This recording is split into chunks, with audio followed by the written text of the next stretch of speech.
Olá pessoal, tudo bem com vocês? Nesta nossa aula, vamos trabalhar aqui um assunto bem bacana, onde ele nos fala sobre outras funções trigonométricas.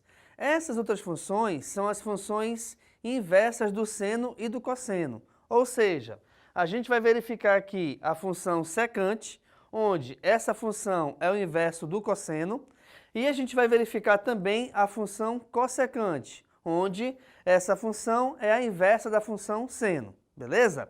O que acontece? Nós temos aqui o círculo trigonométrico, que é aqui esse círculo que está em azul, e dentro dele nós temos o plano cartesiano. Logicamente, existem aqui 4 pontos de interseção entre o círculo e o plano cartesiano. Se eu escolher um ângulo qualquer, um ângulo agudo, ou seja, um ângulo que está entre 0 e 90 graus, automaticamente esse ângulo estará localizado aqui dentro do primeiro quadrante.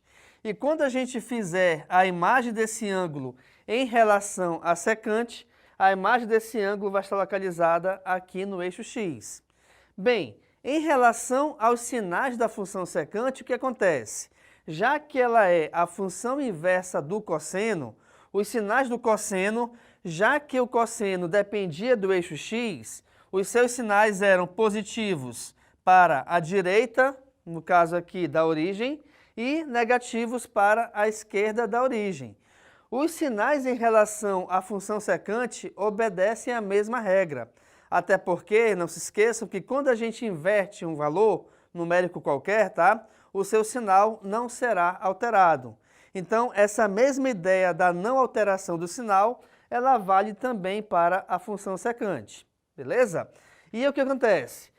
O gráfico da função secante, ele é a senoide um pouco quebrada. Por quê? Porque a função cosseno, o seu gráfico era uma senoide, ou seja, eu tinha uma onda, ou tenho uma onda na verdade, cujo período é igual a 2π. E agora, na secante, essa onda ela é quebrada. Por que isso? Porque eu tenho alguns valores onde a função secante ela não existe. E esses valores são menos 3π sobre 2, menos π sobre 2, π sobre 2 e 3π sobre 2. É por esse motivo que eu tenho, então, várias parábolas aqui separadas dentro do gráfico da função secante. Vamos analisar agora um pouco aqui a função cossecante. Bem, a função cossecante ela é a inversa da função seno. E o seno ele está localizado no eixo Y. Se eu determinar também, assim como eu fiz anteriormente, um ângulo agudo, ou seja, um ângulo que está entre 0 e 90 graus, em qualquer posição, a imagem desse ângulo estará localizada aqui no eixo Y, que é o eixo vertical.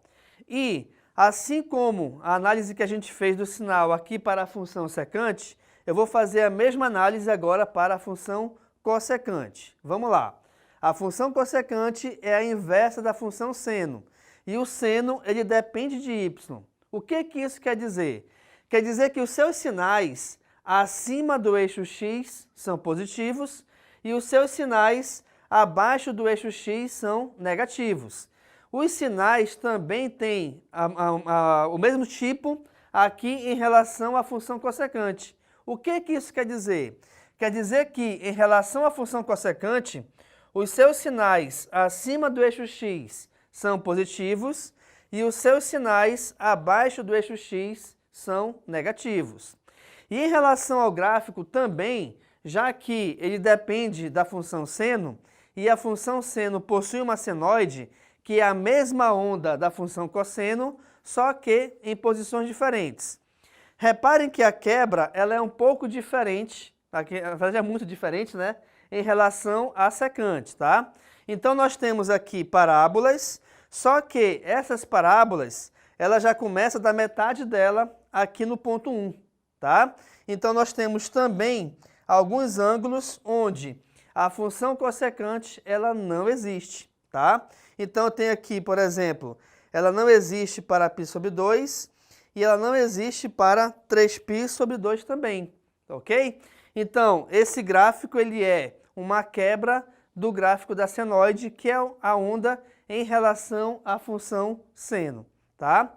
Se você quiser perceber bem, ou se você perceber na verdade, você vai analisar que, de repente, uma aplicação da função cossecante ou da função secante é quando a gente vai, de repente, enfeitar uma casa ou vai fazer algo diferente numa casa, numa construção, onde eu tenho que obedecer um certo período para que não fique fora de ordem os elementos.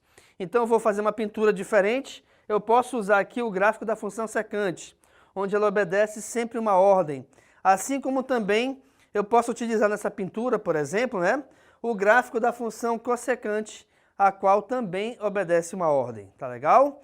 Então, nessa nossa aula, a gente trabalhou aqui outras funções trigonométricas que, na verdade, são as funções secante e cossecante, onde nós temos a inversa da função cosseno e a inversa da função seno.